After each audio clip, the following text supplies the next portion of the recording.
नमस्कार दोस्तों, स्वागत है आप सभी का आपके अपने YouTube चैनल देव क्लासेस एजुकेशन पर। मैं हरदेव शंकर आप सभी का एक बार फिर से बहुत बहुत स्वागत करता हूं।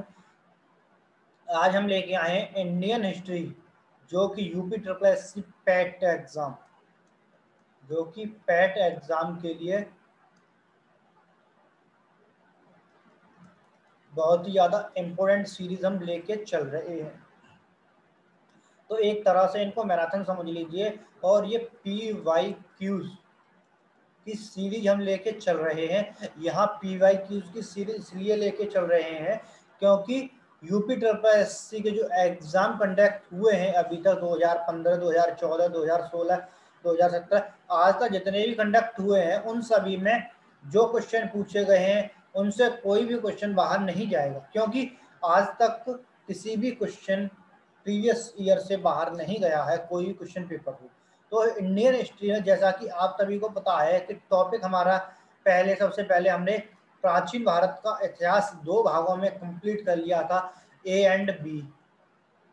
तो हमने दो भागों में कंप्लीट कर लिया था। इसी तरह से मध्यकालीन भारत को हम दो भागों में कंप्लीट करने जाएंगे। तो 6 बजे क्लास हमारी स्टार्ट होती है डेली। तो क्लास को एक बार सभी लोग जुड़ जाएं और एक बार क्लास को शेयर कर दें, और जिस किसी ने लाइक नहीं किया लाइक कर दीजिए और सब्सक्राइब जरूर कर लीजिए चैनल को, और नोटिफिकेशन बेल जरूर दबा लीजिए जिससे कि आने वाली क्लास के नोटिफिकेशन आपके पास सबसे पहले पहुंचे। तो इसमें आज का टॉपिक हम लेके चल रहे हैं मध्यकालीन भारत का इतिहास पार्ट ए। इसको भी हम दो पार्टों में लेके चलेंगे। और टॉपिक हमारा इसमें क्या क्या रहेगा, देखिए, सल्तनत काल का होगा और मध्यकालीन भारत का इतिहास मतलब विविध होगा। और एक इसमें जो हमें सिलेबस दे रखा है मध्यकालीन भारत में, तो इसमें एक टॉपिक रह जाता है मुगल साम्राज्य। मुगल साम्राज्य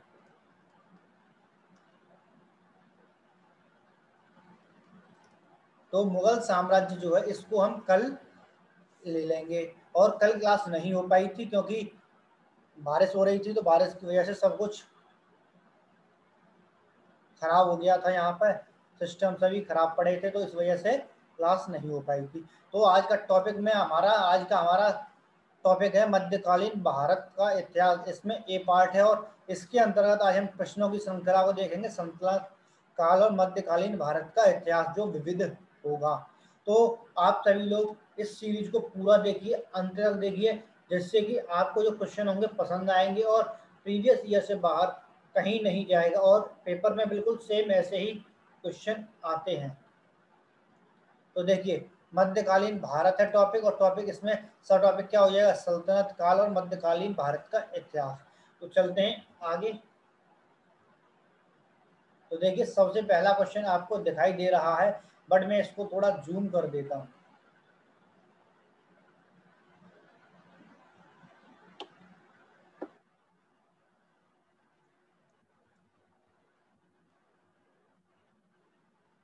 थोड़ा और जूम करता हूँ।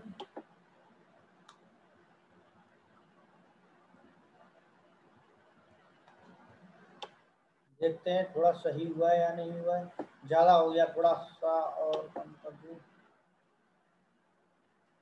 ठीक है। तो देखिए, टॉपिक सबसे पहले हमारा किसमें क्वेश्चन होंगे, किसके, सल्तनत काल के। तो सल्तनत काल हमारा है, तो सल्तनत काल जब स्टार्ट करेंगे तो सबसे पहले आप सभी लोग बताइए कि सल्तनत काल जो है कब से कब तक रहा था।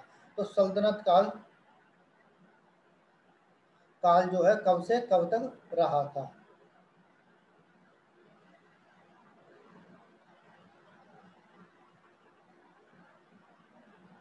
बताइए बताइए, कमेंट कीजिए।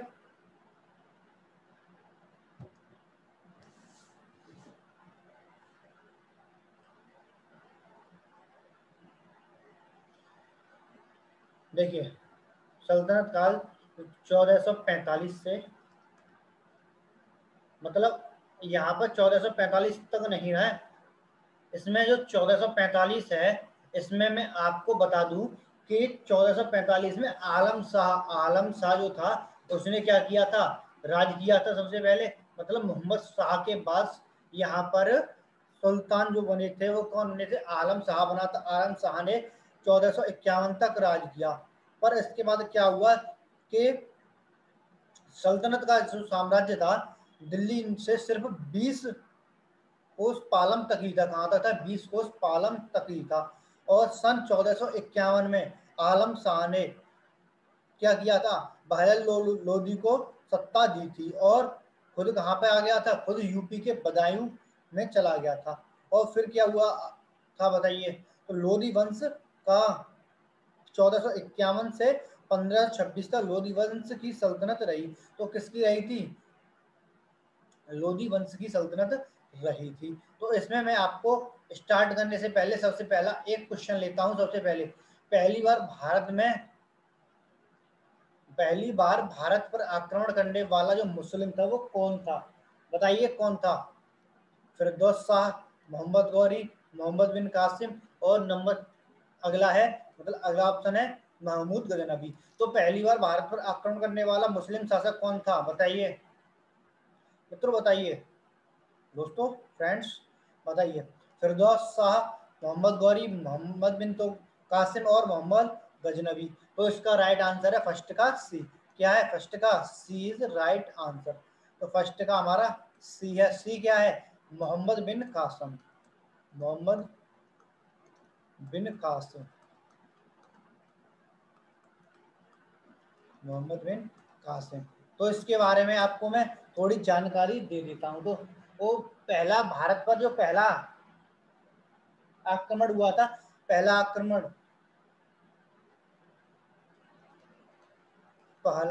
मुस्लिम आक्रमण, पहला मुस्लिम आक्रमण कब हुआ था,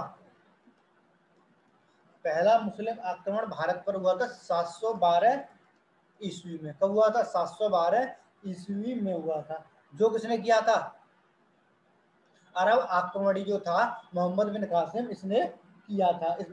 तो इसने किया था, कह सकते हो कि इसके नेतृत्व में हुआ था। तो अब देखिए इसका डिस्कशन आगे दे रखा हो, उससे ही मैं बता रहा हूँ, इतना मैंने आपको नॉर्मल ही बता दिया।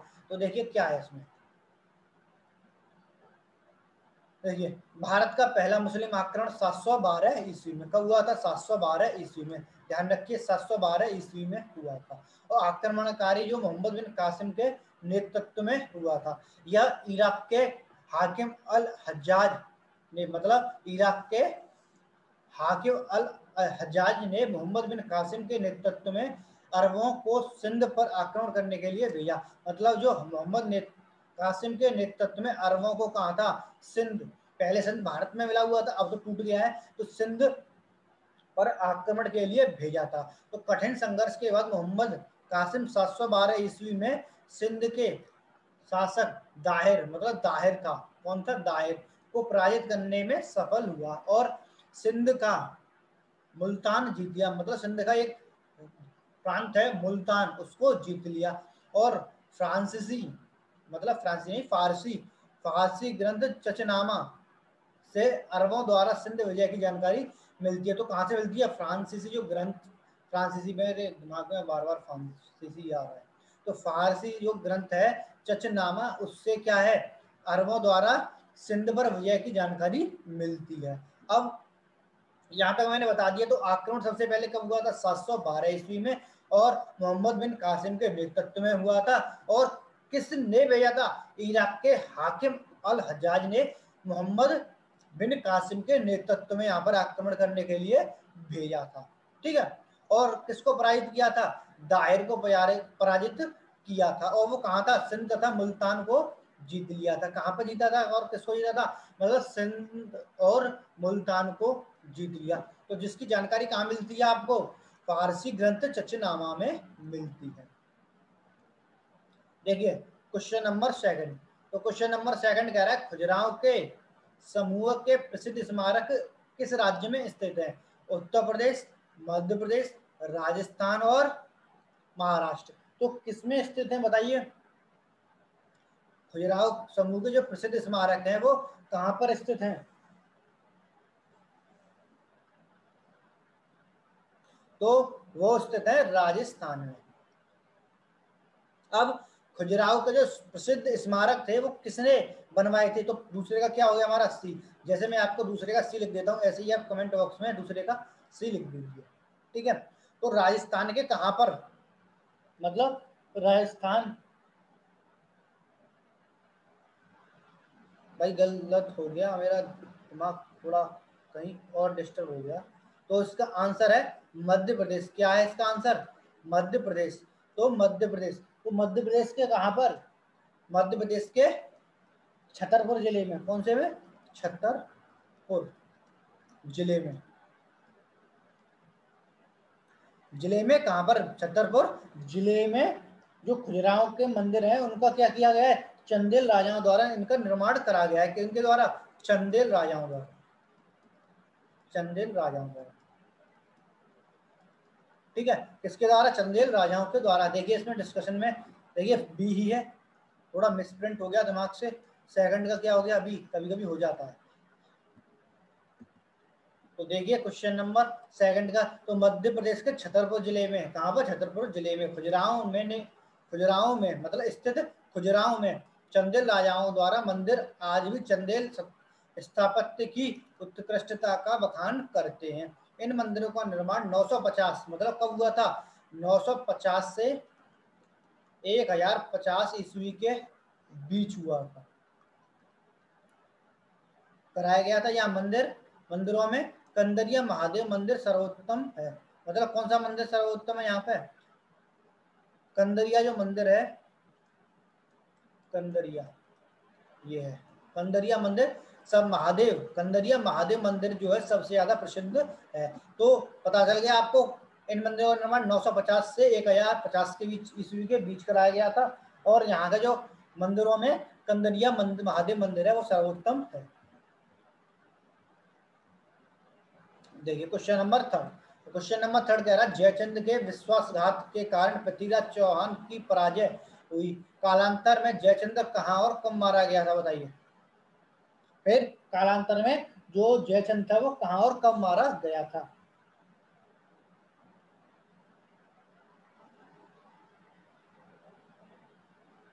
तो तराइन के 1192, चंदावर और कन्नौज 1194, और उपयुक्त में से कोई नहीं। तो बताइए, आपको आंसर बताना है कहां पर ये मारा गया था।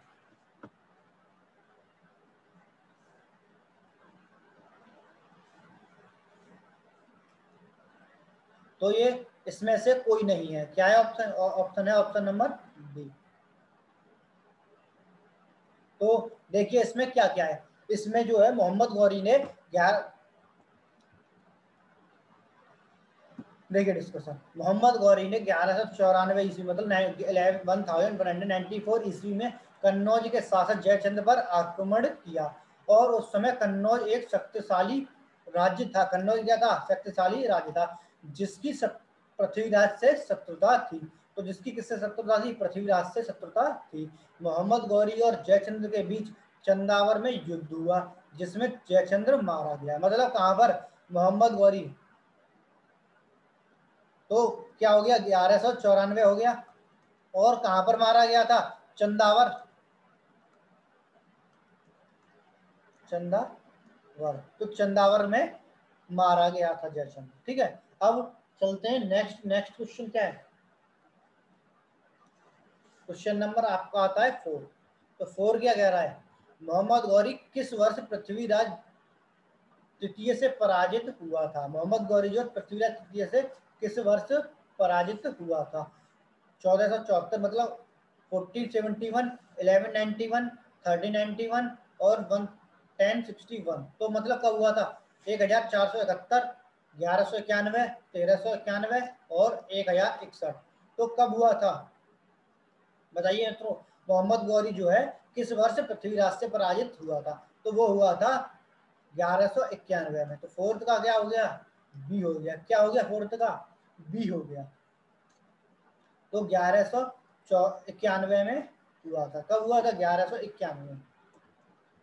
देखिए इसमें मोहम्मद गौरी जो है 1191 में तराइन के प्रथम युद्ध में पृथ्वीराज तृतीय से पराजित हुआ था। इसके पश्चात तराइन के द्वितीय युद्ध 1192 मोहम्मद गौरी ने पृथ्वीराज तृतीय को पराजित किया और भारत में तुर्की राज्य की स्थापना की। तो तुर्की राज्य की स्थापना कब की? तुर्की राज्य देखो 1192 में इसने क्या किया, पराजित किया, और तथा भारत का तो कब किया, 1192 में। ठीक है, मोहम्मद गौरी ने। और देखिए अमीर खुसरो का जन्म स्थान है, तो अमीर खुसरो का जन्म स्थान कहाँ पर है? एटा, कन्नौज, कासगंज और लखनऊ। तो कहाँ पर है? एटा, कासगंज, कन्नौज और लखनऊ। तो इसका आंसर है कासगंज। कहाँ है? तो कासगंज। तो 5 का क्या हो जाएगा? बी हो जाएगा। क्या हो जाएगा? तो देखिए कहाँ पर है, देखिए कासगंज में एक जिला है, कासगंज जो जिला है उसमें एक कह लीजिए स्थान है पटियाली। पटियाली आज के टाइम पर एक तहसील ब्लॉक है। ठीक है, क्योंकि मेरे को इतनी जानकारी है, क्योंकि मेरे साथ एक लड़का हुआ करता था पटियाली में। तो देखिए क्या हो गया हमारा आंसर? 5 का बी कासगंज हो गया। देखिए अमीर खुसरो का जन्म 1253 ईस्वी में कब हुआ था? 1253 ईस्वी उत्तर प्रदेश के वर्तमान कासगंज काशीराम नगर जिले में पटियाली नामक स्थान पर हुआ था। उन्हें उर्दू, खड़ी बोली, गजल, कव्वाली तथा तबला का जनक माना जाता है। इन्होंने इन्होंने किरान उस सादेन, मिफ्ता उल फतूह और देवल रानी खिरजिर खां, नूप सिपहर और तुगलकनामा, खजाइन उल फितूर आदि ग्रंथों की रचना की है। इन्हें तो तूतीय हिंद भी कहा जाता है। तो पूछा जाता है कि तूतीय हिंद किसे कहा जाता है? तो किसे कहा जाता है? अमीर खुसरो को कहा जाता है। तो देखिए अमीर खुसरो का जन्म 1192 ईस्वी एनसीईआरटी के अनुसार, ठीक है, एनसीईआरटी मध्यकालीन भारत के अनुसार, अथवा 1253 ईस्वी हरिश्चंद्र वर्मा भाग 1 के अनुसार है। तो हमें एनसीईआरटी के अकॉर्डिंग लेना है, तो 1152 लेंगे, सॉरी 1252 लेंगे, और हरिश्चंद्र वर्मा के अनुसार लेंगे तो 1253 लेंगे। अब देखिए क्वेश्चन नंबर 6। तो 6 कह रहा है अमीर खुसरो जिस कव्वाली का पिता एवं भारत का तोता, तूतीय हिंद मतलब तोता कहा जाता है, किसके दरबारी कवि थे? तो बताइए किसके दरबारी कवि थे? इल्तुतमिश, रजिया सुल्तान, बलवन और अलाउद्दीन खिलजी। किसके थे बताइए? इल्तुतमिश, रजिया सुल्तान, बलवन और अलाउद्दीन खिलजी। तो अलाउद्दीन खिलजी के थे। किसके थे? अलाउद्दीन खिलजी के। तो 6 का क्या हो गया आपका? डी हो गया, अलाउद्दीन खिलजी। तो देखिए अमीर खुसरो जिन्हें कव्वाली का क्या पिता एवं भारत का तोता कहा जाता है, अलाउद्दीन खिलजी के दरबारी कवि थे। तो अमीर खुसरो ने सल्तनत कालीन 7 से अधिक सुल्तानों का काल देखा है। तो इन्होंने जो है अमीर खुसरो ने 7 से अधिक सुल्तानों का काल देखा है। क्वेश्चन आ जाता है कि 7 से अधिक सुल्तानों का काल किसने देखा है? तो अमीर खुसरो ने। और देखिए क्वेश्चन नंबर 7। तो 7 कह रहा है लोहे एवं रक्त की नीति किसने अपनाई थी? तो किसने अपनाई थी? बलबन ने, अलाउद्दीन खिलजी ने, बाबर ने और मोहम्मद बिन तुगलक ने। तो लोहे एवं रक्त की नीति जो किसने अपनाई थी? बलबन, अलाउद्दीन खिलजी, मोहम्मद बिन तुगलक और बाबर ने। तो किसने अपनाई थी? तो अपनाई थी वो बलबन ने। किसने? बलबन ने। 7 का आपका ए। क्या होगा? ए। क्या है आंसर? बलबन। ठीक है, क्या है? बलबन।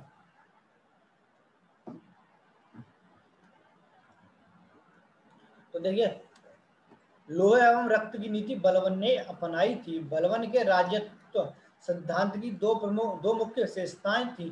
पहली, सुल्तान का पद ईश्वर द्वारा प्रदत्त होता है, और दूसरी, सुल्तान का निरंकुश होना आवश्यक है। तो इसकी मुख्य विशेषता क्या थी बलबन की? तो बलबन की मुख्य थी, पहली थी सुल्तान का पद ईश्वर द्वारा प्रदत्त होता है, और दूसरी थी सुल्तान का निरंकुश होना आवश्यक है। देखिए क्वेश्चन नंबर 8। तो अलाई दरवाजा किस विश्व विरासत स्थल में है? तो अलाई जो दरवाजा है वो किस विश्व विरासत में स्थित है? तो विरासत स्थल में है, या कह सकते हो हुमायूं का मकबरा, महामोदी मंदिर समूह, लाल किला और कुतुब मीनार। तो किसमें है? तो ये है कुतुब मीनार में। कहाँ है? कुतुब मीनार में। तो क्वेश्चन नंबर 8 का क्या हो गया? सी। 8 का हो गया सी, कुतुब मीनार में। ठीक है, अब देखिए डिस्कशन पे।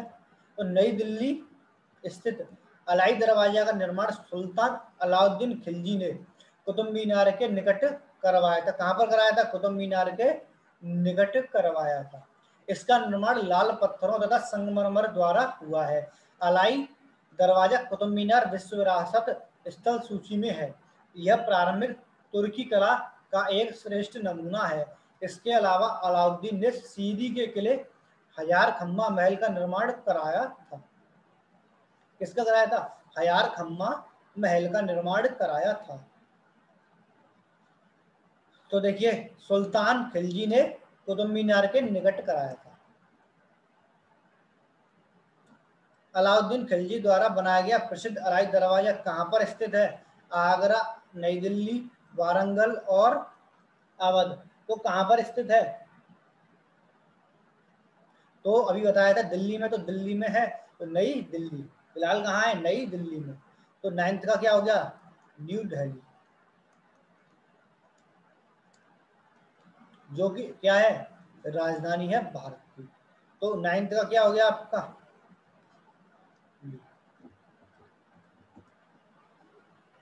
देखिए क्वेश्चन नंबर 10। तो 10 कह रहा है दिल्ली में अलाउद्दीन खिलजी के शासनकाल की अवधि क्या थी? 1296 से 1316 और 1286 से 1316, 1303 से 1314, 1410 से 1437। तो कब तक थी बताइए? तो अलाउद्दीन खिलजी का शासनकाल की अवधि थी 1296 से 1316 तक। कब तक? 1296 से 1316 तक। तो ऑप्शन हो गया ए। क्या हो गया? ऑप्शन ए हो गया।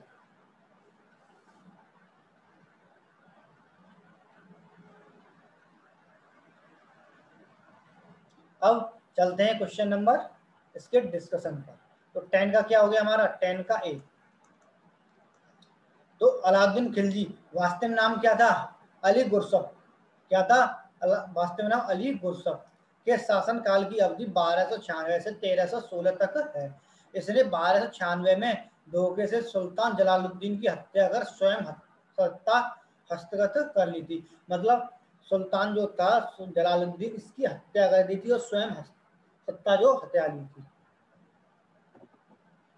नालंदा, नालंदा प्राचीन शिक्षण मठ एवं मठ का केंद्र कब नष्ट हो गया?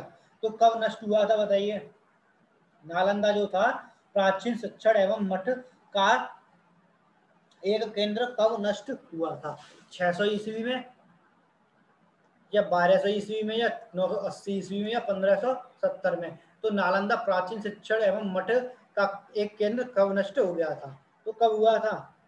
तो ये हुआ था 1200 ईस्वी में। कब हुआ था? 1200 ईस्वी में। 1200 ईस्वी में। तो 11 का क्या हो गया आपका? सी हो गया। ठीक है, चलते हैं आगे।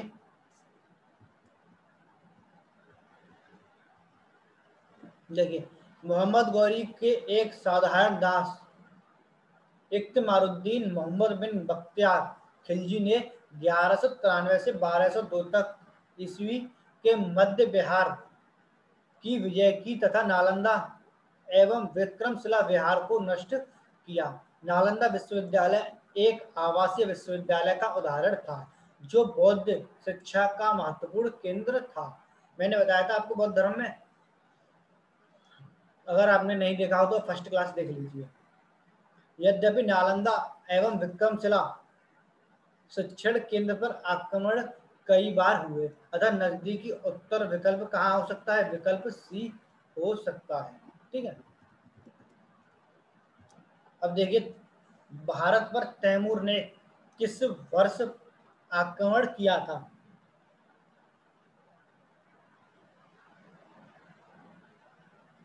1294, 1213, 1417 और कितना 1398।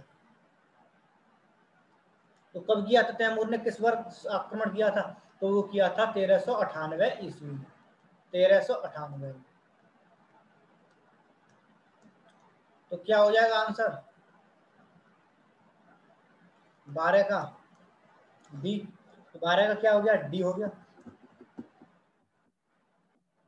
देखिए, मध्य एशिया के मंगोल सेना नायक तैमूर ने 1398 ईस्वी में तुगलक वंश के अंतिम शासक नासिरुद्दीन महमूद के समय भारत पर आक्रमण किया। तैमूर का यह आक्रमण तुगलक वंश और दिल्ली दोनों के लिए विनाशकारी सिद्ध हुआ। तो जो तैमूर का जो आक्रमण है तुगलक वंश और दिल्ली दोनों के लिए विनाशकारी सिद्ध हुआ। तो तैमूर को भारत का क्या कहते हैं, नष्टकारी शासक, बहुत ही ज्यादा। अब देखिए क्वेश्चन नंबर 14 40 सॉरी 13 है। तो 13 क्या कह रहा है, किस शासक ने भारत में तुगलक वंश की नींव रखी थी? तो किसने रखी थी? फिरोज शाह तुगलक, गयासुद्दीन तुगलक, अलाउद्दीन सिकंदर शाह ने, या मोहम्मद बिन तुगलक ने? कब रखी थी और किसने? तो किसने रखी थी बताइए? तो ये रखी थी गयासुद्दीन तुगलक ने। कहा किसने रखी थी? गयासुद्दीन तुगलक ने रखी थी। तो 13 का क्या हो गया आपका, बी हो गया। तो देखिए, भारत में तुगलक वंश की स्थापना गयासुद्दीन तुगलक मतलब गाजी मलिक ने 1320 ईस्वी में की थी। कब की थी? 1320 ईस्वी में। सिंचाई हेतु नहर का निर्माण करवाने वाला, मतलब सिंचाई के लिए नहरों का निर्माण कराने वाला गयासुद्दीन जो था पहला शासक था। अब देखिए खिज्र खां, जो खिज्र खां था वो किसका मतलब किस राजवंश से संबंधित है? गुलाम वंश से, खिलजी वंश से, सैयद वंश से और शाह वंश से। तो खिज्र खां जो है किस राजवंश से संबंधित था? तो किससे संबंधित था? तो वो संबंधित था सैयद वंश से। किससे था? सैयद वंश से। तो 14 का क्या हो जाएगा आपका, सी हो जाएगा।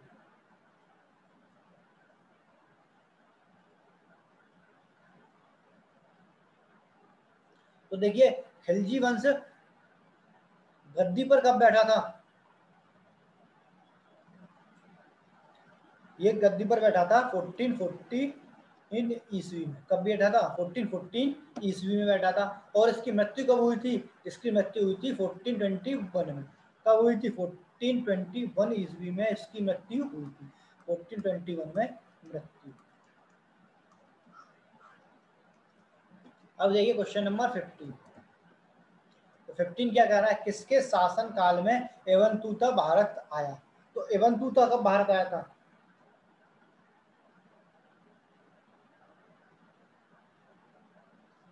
इल्तुतमिश के में, मोहम्मद बिन तुगलक के में, और इब्राहिम लोदी के और अकबर के। तो किसके शासन काल में एवंतुता जो था भारत आया था? तो किसके में आया था ये? तो ये आया था आपका ऑप्शन बी, मोहम्मद बिन तुगलक के में। मोहम्मद बिन तुगलक, ठीक है।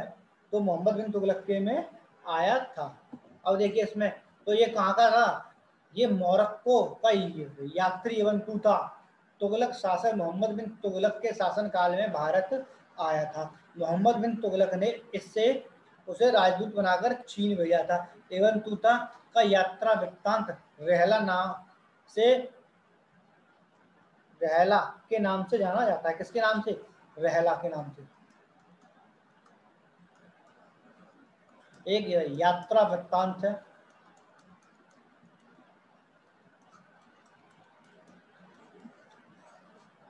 ठीक है।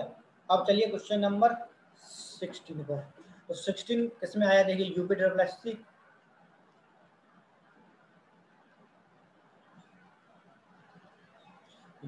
एससी जूनियर इंजीनियर में आया हुआ है। तो देखिए क्वेश्चन नंबर 16। तो क्या कह रहा है, किस वर्ष बाबर ने सुल्तान इब्राहिम लोदी को पानीपत के लड़ाई में पराजित किया? कब किया था सुल्तान इब्राहिम लोदी को पानीपत के युद्ध में?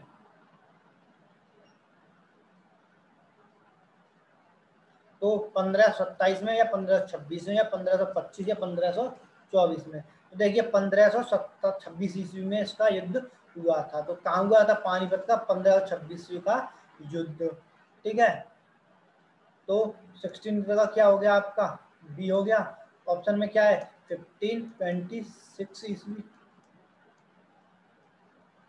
ठीक है, तो 1526 ईस्वी। देखिए 21 अप्रैल 1526 ईस्वी को, कब? 21 अप्रैल 1526 ईस्वी को बाबर और इब्राहिम लोदी के बीच पानीपत का प्रथम युद्ध हुआ था। बाबर के पास विशिष्ट सुविधाएं थी, मतलब क्या थी? विशिष्ट सुविधाएं थी। उसके तोप खाने, मतलब ये तोप का इसी ने प्रारंभ किया था। तो युद्ध आश्चर्यजनक किया। इब्राहिम लोदी की सेना की संख्या अधिक होते हुए भी पराजित हो गई। तो इब्राहिम लोदी रण क्षेत्र में मारा गया। फलस्वरूप दिल्ली और आगरा पर बाबर का अधिकार हो गया। देखिए तोपों का प्रयोग करने वाला सबसे पहला यही शासक था। तोपों का प्रयोग करने वाला बाबर था। निम्नलिखित में से कौन दिल्ली सल्तनत के इतिहास का लेखक नहीं है? तो सल्तनत के इतिहास का लेखक कौन नहीं? अब्बास खां सरवानी, अमीर खुसरो, मिनहाज उस सिराज और जियाउद्दीन बर्नी। तो कौन नहीं है? तो अमीर खुसरो है, मिनहाज उस सिराज है और जियाउद्दीन बर्नी भी है। तो अब्बास खां सरवानी नहीं है। तो क्या हो गया 17 का? 17 का ए हो गया। देखिए दिल्ली सल्तनत के इतिहास के लेखक में अब्बास खां सरवानी शामिल नहीं थे। अब्बास खां सरवानी शेरशाह सूरी का इतिहास लिखा है। इस पुस्तक का नाम तारीख ए शेरशाही अन्य दिल है, और अन्य सभी ने दिल्ली सल्तनत का इतिहास लिखा है। तो उसकी पुस्तक का क्या नाम है? तारीख ए शेरशाही। तो देखिए विजयनगर साम्राज्य के संस्थापक कौन है? हरिहर राय, बुक्का, कृष्णदेव राय और सदाशिव राय। तो कौन है इसके संस्थापक? तो इसके संस्थापक दो हैं, हरिहर और बुक्का। ये दोनों भाई थे। तो इन दोनों भाइयों ने क्या किया था? विजयनगर साम्राज्य की स्थापना की थी। विजयनगर साम्राज्य की स्थापना 1326 ईस्वी में हरिहर एवं बुक्का नामक भाइयों ने मिलकर की थी।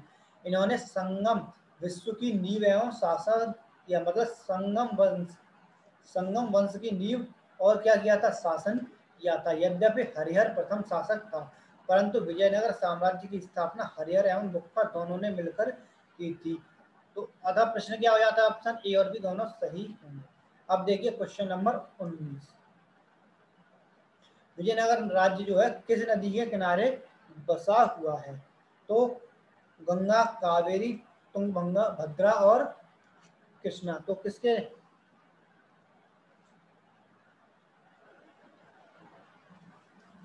तो बसा हुआ किसके सहारे है? किनारे। तो किनारे बसा हुआ है तुंगभद्रा। तो तुंगभद्रा जो है क्या है? कृष्णा नदी की सहायक नदी है। कृष्णा नदी की सहायक नदी है। तो क्या हो गया 19 का? सी।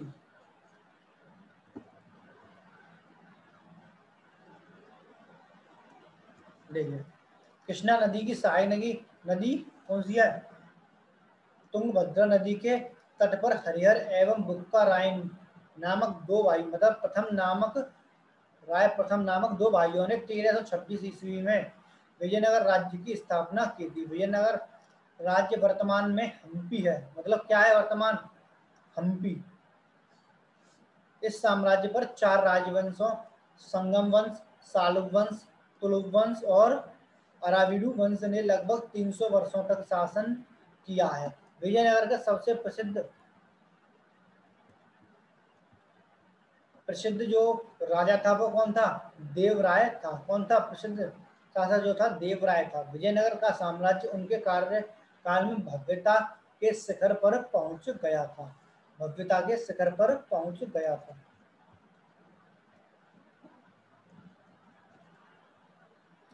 देखिए क्वेश्चन नंबर 20। तो 20 क्वेश्चन क्या कह रहा है? तो 20 क्वेश्चन कह रहा है तुलु राजवंश की स्थापना किसने की थी? नरसानायक, कृष्णदेव राय और अच्युत राय और वीर नरसिंह। किसने की थी? नरसानायक, कृष्णदेव राय और अच्युत राय और वीर नरसिंह। किसने की थी? तो वीर नरसिंह ने। किसने की थी? वीर नरसिंह।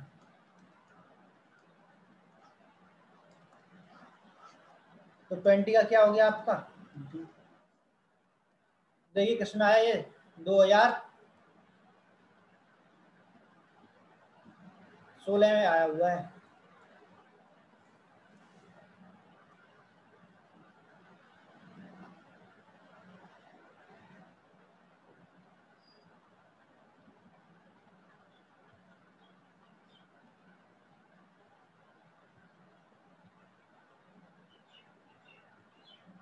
थोड़ा छोटा कर दूं। तो देखिए तुलु राजवंश की स्थापना 1505 ईस्वी में वीर नरसिंह तुलु द्वारा की गई थी। वीर नरसिंह तुलु 1509 ईस्वी तक विजयनगर पर शासन किया। तत्पश्चात उसके भाई देवराय ने 1509 से 1529 ईस्वी तक शासन किया था। कृष्णदेव राय के समय विजयनगर साम्राज्य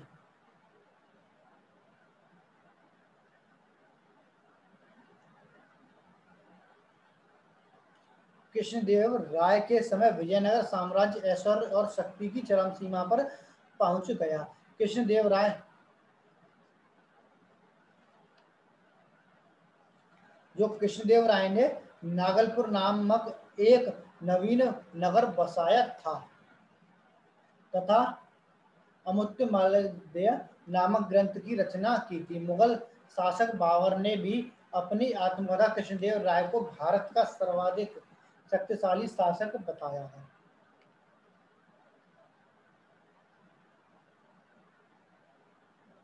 अब चलते हैं नेक्स्ट क्वेश्चन नंबर क्या है हमारा? 21 है।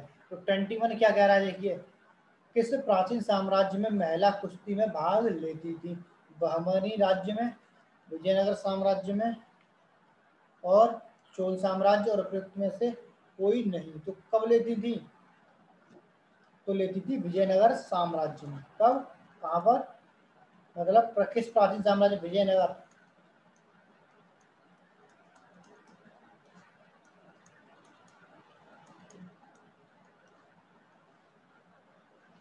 तो ऑप्शन हो गया हमारा बी। तो 21 का क्या हो गया? बी। अब चलते हैं नेक्स्ट क्वेश्चन नंबर। इसके पहले डिस्कशन देखिए।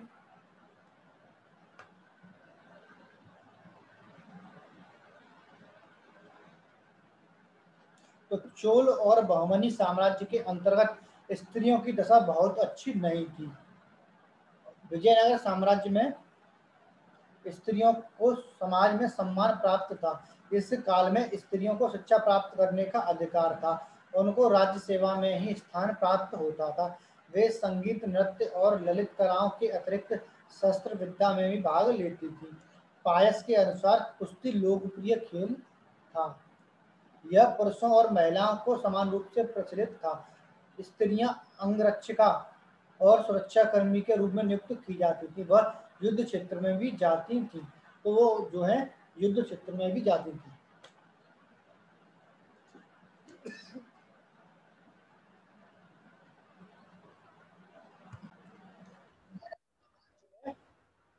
स्त्रियां जो थी युद्ध क्षेत्र में भी भाग लेती थी। अब चलते हैं नेक्स्ट क्वेश्चन नंबर कौन सा है? अब देखिए मध्यकालीन का क्या आ गया? विविध आ गया। तो मध्यकालीन का विविध आ गया। इसमें देखते हैं क्वेश्चन फर्स्ट।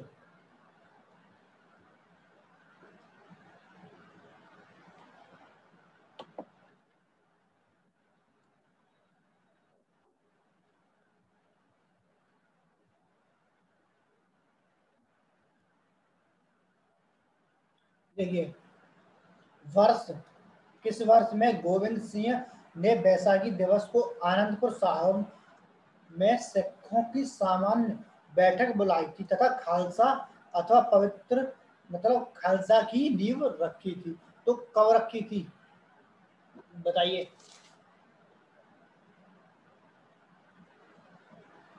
1679 में, 1679, 1684 और 1691 और 1702 में कब रखी थी?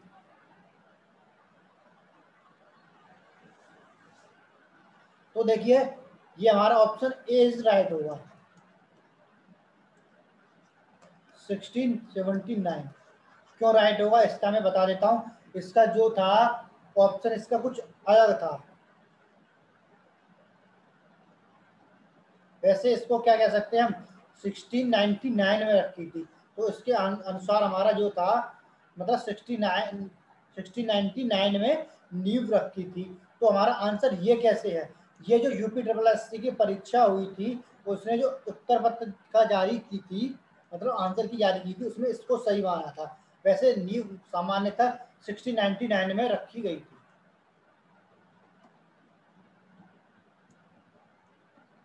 देखिए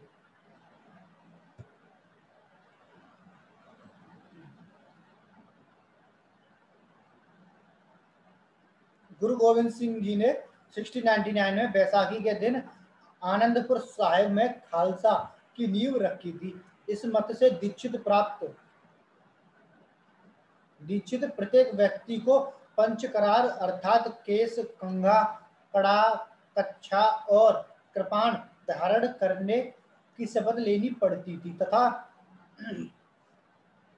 नाम के अंत में सिंह की उपाधि दी जाती थी। अतः दिए गए विकल्प में कोई सही नहीं है। वैसे तो हमारा क्या है, राइट आंसर हमारा क्या है, 1699 है। परंतु जो यूपी ट्रिपल एस सी द्वारा संशोधित उत्तर पत्रक में इस प्रश्न का उत्तर ए माना था।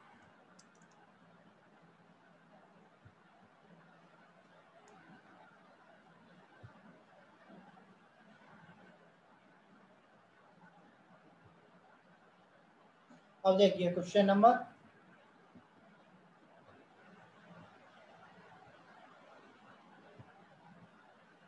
सेकंड क्वेश्चन कह रहा है कि सूची एक जो है सूची दो से सम्मिलित कीजिए। तो सूचियों के नीचे दिए गए कूट का प्रयोग कर सही उत्तर चुनना है हमें। तो सही उत्तर क्या होगा बताना है।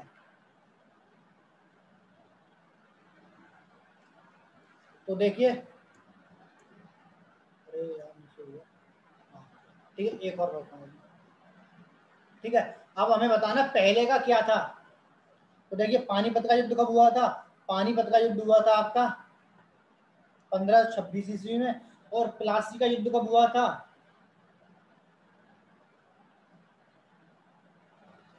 प्लासी का युद्ध कब हुआ था? प्लासी का युद्ध हुआ था 1757 ईस्वी में। हल्दी घाटी का युद्ध कब हुआ था? हल्दी घाटी का युद्ध हुआ था 1576 में। और तालीकोटा का युद्ध कब हुआ था? 1565 ईस्वी में। तो हमारा क्या हो गया, ए का क्या हो जाएगा, ए बी सी और डी। तो ए का क्या होगा बताइए? तो ए का हमारा दूसरा हो जाएगा, बी का हमारा तीसरा हो जाएगा, सी का हमारा फोर्थ हो जाएगा और डी का हमारा फर्स्ट हो जाएगा। तो हमारा आंसर कौन कौन सा हो जाएगा फिर? 2 3 4 1। तो देखिए 2 3 4 1 कौन सा है पुट में देखिए। तो 2 3 4 1 हमारा पहले में है। तो ऑप्शन क्या हो गया हमारा सेकंड का, ए हो गया।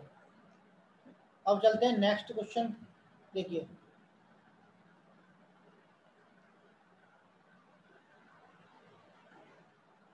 देखिए पानीपत का जो युद्ध था वो कब लड़ा गया था? 1526 ईस्वी में। और जो मुगल शासक बाबर और इब्राहिम लोदी के बीच लड़ा गया था, मैंने अभी बताया था आपको। प्लासी का युद्ध 1757 ईस्वी में बंगाल के नवाब सिराजुद्दौला और अंग्रेजों के मध्य लड़ा हुआ था। हल्दी घाटी का युद्ध मुगल सेना और राजपूत राणा महाराणा प्रताप, राजा जो थे महाराणा प्रताप, उनके उनसे लड़ा गया था उनके मध्य 1576 ईस्वी में। और 1565 ईस्वी में तालीकोटा का युद्ध हुआ था विजयनगर एवं दक्षिण भारत के मुस्लिम राज्यों की संयुक्त सेनाओं के मध्य।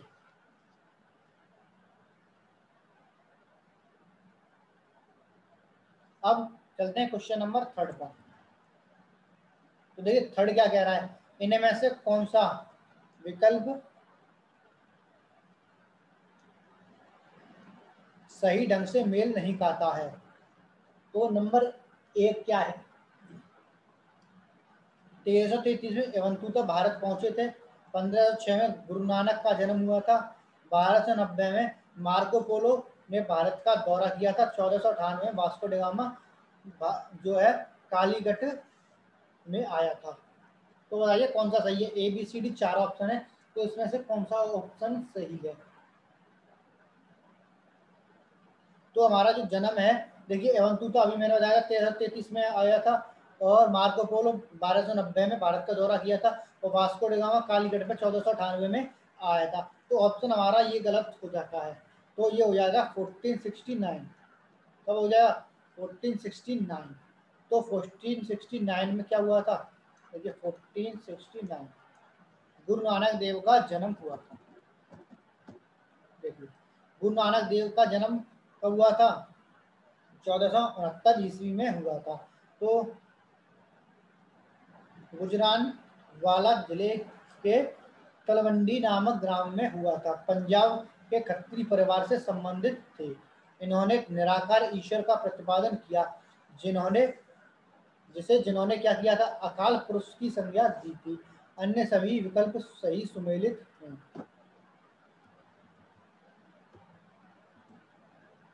देखिए क्वेश्चन नंबर 4, भक्ति आंदोलन को उत्तर भारत में लाने का श्रेय किसको जाता है। तो किसको जाता है बताइए, रामानुज को, या मध्वाचार्य को, या रामानंद को, या रामदास को।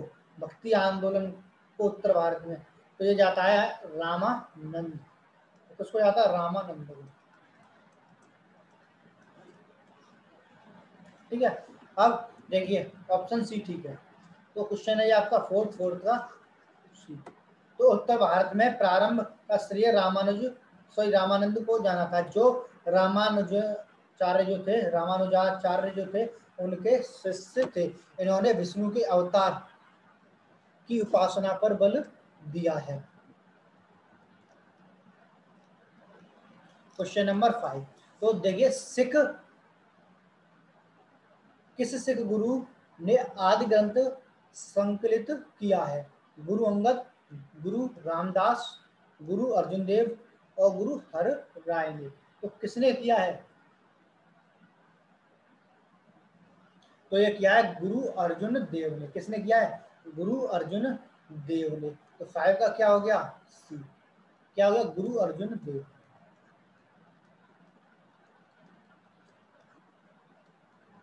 गुरु अर्जुन देव। ठीक है, अब इसके डिस्कशन पे चलिए।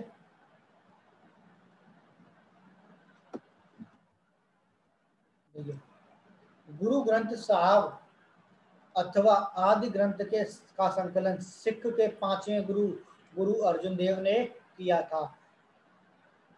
गुरु अर्जुन देव ने अमृतसर में हरमिंदर साहब की नींव रखवाई थी। कालांतर में रणजीत सिंह द्वारा हरमिंदर साहब में स्वर्ण जड़वाने के बाद अंग्रेजों द्वारा इसे स्वर्ण मंदिर का नाम दिया गया। स्वर्ण मंदिर कहाँ पर है ये आपको बताना है।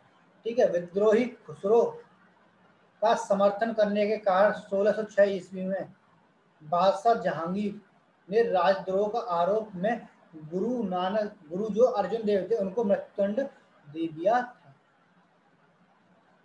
अब देखिए क्वेश्चन नंबर 6 कह रहा है 10वें और आखिरी सिख गुरु कौन थे। गुरु अंगद, गुरु तेग बहादुर, गुरु नानक और गुरु गोविंद सिंह। तो कौन थे, 6 का क्या हो जाएगा हमारा, तो 6 का गुरु गोविंद सिंह हो जाएगा।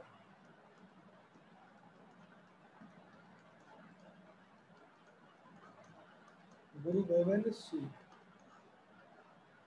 तो हमारा राइट आंसर क्या होगा, 6 का डी। तो गुरु गोविंद सिंह 10वें एवं आखिरी सिख गुरु थे। गुरु नानक सिखों के प्रथम गुरु थे। गुरु गोविंद सिंह का जन्म 1666 ईस्वी में पटना में हुआ था। गुरु गोविंद सिंह सिखों के सैनिक संगत व खालसा पंथ के संस्थापक के रूप में जाने जाते हैं। ठीक है, तो ये आज की सीरीज में कुछ क्वेश्चन थे। तो आज की सीरीज में हमारे 35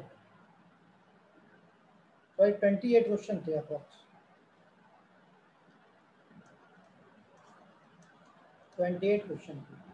अब देखिए कल, तो कल क्या कराएंगे हम।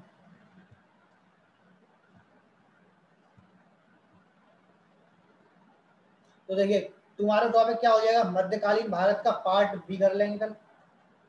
बी हो जाएगा, पार्ट बी हो जाएगा। तो पार्ट बी में हम कल मुगल साम्राज्य के क्वेश्चनों को करेंगे जो UP triple S C PY Qs होंगे। क्या होंगे, UP triple S C PY Qs होंगे। तो बस आज की वीडियो में इतना ही है, तो मिलेंगे नेक्स्ट वीडियो में। तब तक के लिए थैंक यू, और इस क्लास को एक बार शेयर कर दीजिए और लाइक कर दीजिए, और जिस किसी ने सब्सक्राइब नहीं किया हो चैनल तो वो सब्सक्राइब कर दीजिए। तो बस थैंक यू।